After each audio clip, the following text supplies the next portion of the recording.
El Ecuador entero se debate ante el dilema de la preocupación por la salud y la preocupación por la reactivación económica. Nadie quiere volver a encontrarse con hospitales abarrotados y listas de espera para acceder a una cama en cuidados intensivos.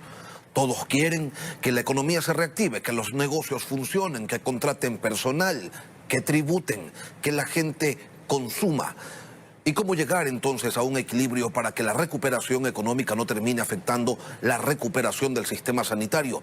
Lo vamos a analizar con Mónica Heller, directora de la Cámara de Comercio de Quito. Mónica, buenos días y bienvenida a Contacto Directo. Muchísimas gracias por la invitación. Ustedes señalan que Quito es una ciudad llena de restricciones y que éstas deben ser eliminadas, que se deben levantar el tema de aforos y que las actividades lúdicas tienen que retomarse. Y eso es algo que no solo quieren en Quito, sino en todas las ciudades del país. Pero ¿quién nos garantiza que no ocurra un rebrote y que todo vuelva al primer estadio? ¿Cuál es el sustento técnico-sanitario de esta propuesta que ustedes realizan? A ver, yo creo que lo primero que hay que entender es que el COVID está aquí para quedarse. No es un tema temporal. Ha pasado de ser una pandemia para convertirse en una endemia, ante lo cual hay que reactivar la vida. No podemos seguir en pausa porque esto va a ser de por vida. El segundo tema importante es entender que la data que hoy tenemos, que no teníamos en un principio, demuestra que todas esas medidas restrictivas no son eficientes en el control del contagio, porque cuando usted limita las actividades legales, proliferan las actividades ilegales. Usted suspende los bares y discotecas y tiene fiestas privadas. Usted suspende la economía legal y tiene economía informal. Entonces, es mejor tener economía regulada, que genere empleo, que genera tributación, que se puede controlar y que finalmente es una obligación con la ciudadanía, porque no podemos descontar el factor de que en el peor momento de la pandemia, 5.7 millones de ecuatorianos no tenían empleo pleno. En este momento la ciudad de Quito tiene el doble de desempleo, el 14% que el resto del país. Le debemos respuestas a la ciudadanía. Estamos en un nivel de pobreza del 32%. Si no reactivamos la economía, si no recuperamos el quehacer económico, ¿cómo respondemos ante esa situación? Hay que llevar un equilibrio, hay que hacer una reactivación responsable, pero para eso nos hemos vacunado. La campaña de vacunación ha sido exitosísima. La gran mayoría de las personas que buscaban la vacuna se han vacunado. Esto lleva a un siguiente nivel. Tenemos la obligación de retomar la actividad, de recuperar la vida, de volver al quehacer económico, de volver a generar empleo, de volver a tributar y de volver a reactivar una economía de ciudad y de país. El problema, Mónica, es que con las vacunas no alcanza. Las experiencias internacionales nos muestran que Suecia y Dinamarca, donde se levantaron todas las restricciones, tienen niveles de vacunación del 70 y 80% de su población. Y entre los más vulnerables, el porcentaje supera el 90%. Nosotros no tenemos esas cifras. Por otro lado, Noruega y Austria, con 70 y 60% de su población vacunada, registran un incremento de casos que tiene a sus gobiernos en alerta. Y todos estos países tienen sistemas sanitarios que se encuentran en muchísimas mejores condiciones que el nuestro. Entonces, ¿ante qué espejo nos queremos o nos debemos ver? El problema es que la enfermedad no se puede controlar con facilidad y eso lo hemos aprendido en el último año y medio. Suspender las actividades económicas no previene el contagio. Ya hicimos ese ejercicio, ya probamos que no funciona. Es cierto que la gente se va a seguir contagiando. Lo importante es entender que con la vacuna apenas un pequeño porcentaje de la población, aquella más vulnerable, va a requerir hospitalización. Pero el COVID se vuelve como cualquier otra enfermedad, es decir, tenemos que aprender a vivir con ella y no podemos tener dos crisis. No podemos seguir manteniendo una crisis sanitaria y una crisis económica, porque la gente no puede sobrevivir. Si la gente no tiene trabajo, no puede sobrevivir. Y si no hay una recuperación económica, no hay dónde generar esas plazas de trabajo. Además de que las medidas hoy carecen de sentido técnico. ¿Qué lógica tiene tener aforos del 75%? O no tenemos actividad del todo, en cuyo caso blindamos ese foco de contagio, o tenemos que abrir la economía y permitir que la actividad se recupere al 100% y entender que el COVID está aquí para quedarse, que tenemos que ser responsables, pero que tenemos que trabajar.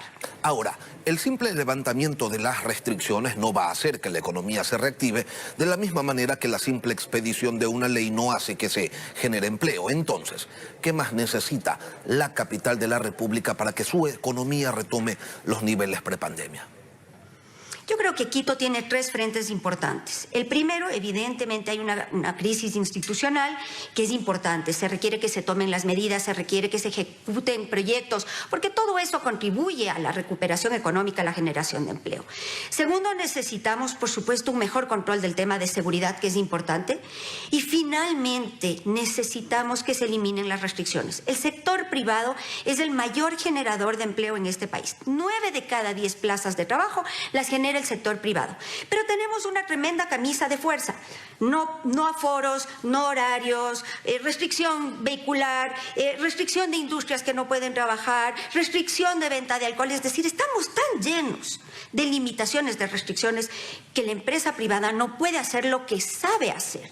Necesitamos levantar esas restricciones, necesitamos estar hablando de una ciudad 24 horas al día, 24/7, ¿por qué no? Eso sería un gran empuje para la economía, daría una reactivación rápida e importante. La ciudad de Quito necesita salir de la parálisis en la que está y necesitamos reconocer que tenemos un montón de medidas históricas que no contribuyen a la reactivación.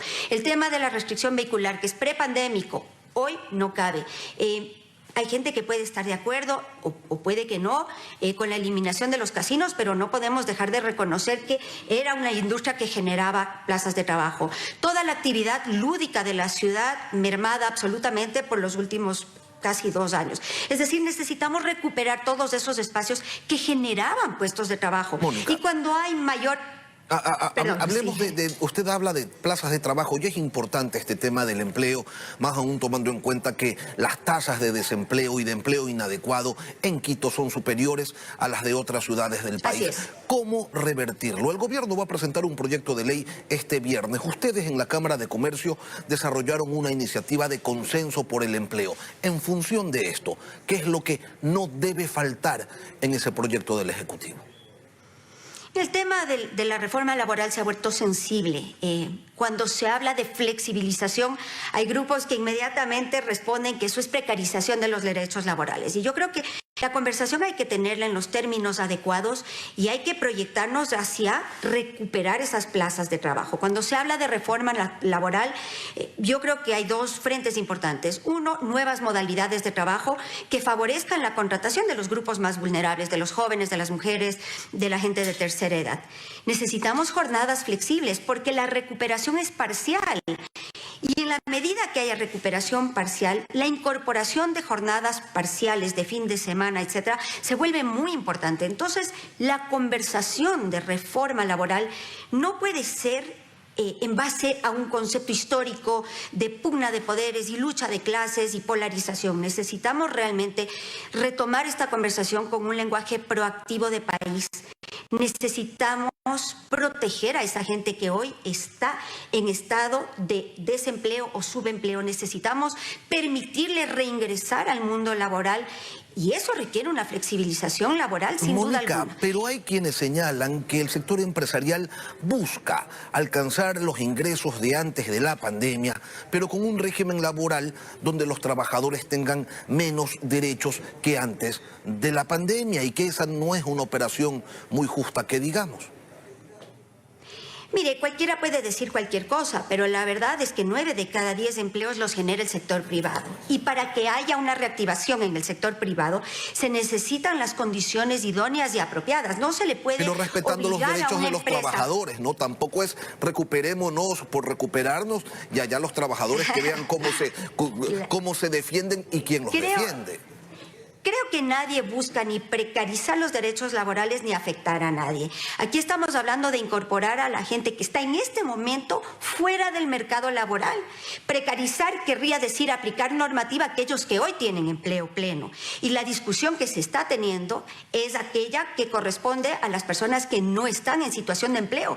Y con absoluta honestidad es mejor tener algo de ingreso que no tener ningún ingreso. Es mejor tener empleo parcial que no tener ningún trabajo. Entonces creo que ese discurso discurso histórico de polarización, de enfrentar empleadores con trabajadores, es un discurso que hoy no le favorece al país, que no es productivo, que no construye y que más bien nos revierte a un pasado que no ha producido buenos resultados. En el peor momento de la pandemia, 5.7 millones de ecuatorianos se encontraban en el desempleo y subempleo. Y hoy, después de algo de recuperación, apenas estamos en números de 5.2 o 5.3 millones de ecuatorianos.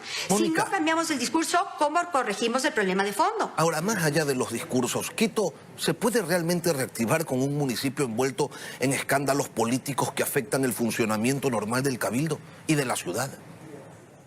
Primero es importante resolver la crisis institucional. Es muy importante porque hoy la ciudad está en acefalía total y en la medida que no hay un líder, no se toman decisiones, no se ejecutan obras, no hay claridad, el Consejo tiene miedo de funcionar. Es decir, es muy importante regresar a un estado de estabilidad y seguridad jurídica.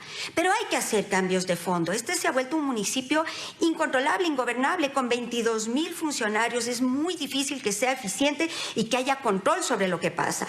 Creo que se necesita una activación inmediata en la economía y un recuperar de la institucionalidad inmediato, pero a mediano y largo plazo hay que hacer cambios estructurales, cambios de fondo, hay que resolver las falencias que hemos aprendido afectan a la ciudad para que no se vuelvan a dar. Hay que votar mejor. Ahora, como Cámara de Comercio, ¿les preocupa a ustedes que el tema del metro ya no solo que no avanza, sino que se convierte en un alfil de defensa política ante la situación del alcalde Yunda, quien habla de subsidiar por completo la movilización de estudiantes y trabajadores? Son 2.050 millones de dólares invertidos en una obra que no empieza a funcionar y por ende todavía no beneficia a nadie. A ver, yo creo que aquí hay varios problemas. Primero, yo creo que es un proyecto que fue mal concebido y eso lo dirá el tiempo, pero no creo que finalmente esa es la discusión porque ya está. Hoy tenemos un metro construido que no funciona y se vuelve prioritario que funcione.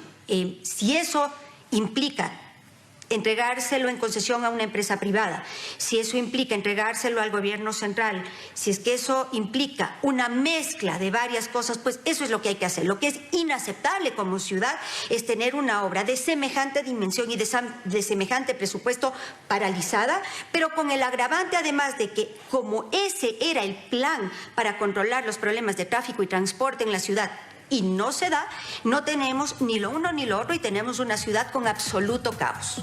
Mónica Heller, directora de la Cámara de Comercio de Quito, gracias por acompañarnos hoy aquí en Contacto Directo. Muchas gracias por la invitación.